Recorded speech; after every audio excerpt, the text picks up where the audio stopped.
تقريبا اول مرة تسمعوا صوتي، صح؟ كده انتوا فرحانين قوي ان انتوا سمعتوا صوتي النهاردة.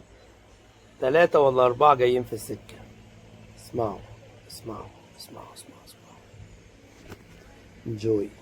3 هيتقبض عليهم اليومين 3 اللي جايين دول بعد عمليه الغربله اللي حصلت بقى لها يومين دي من وزاره الداخليه، وفي تيك توكرز كتير قوي اتقبض عليهم. في ناس كده جاي لها سبيشال اوردر توصي عليها جامد، وهيتقبض عليهم اليومين 3 اللي جايين دول. وده بقى اللي هتسمعه بنفسك دلوقتي من مصادر موثوقه جدا. عبر سليم وجاكسون هما الاثنين مع بعض. في عندنا خالد الرسام، وفي عمر فرج شاب ابتدى ان هو يطلع يستهزأ بعد ما الناس اتقبض عليها وانا داعيه، وابتدى ان الدوك لو اتقفل احنا هنصرف منين. برضه نموذج مسيء رغم ان هو تقريبا مريض. ايوه زي ما سمعت كده، جاكسون وهاجر سليم وخالد الرسام وعمر فرج.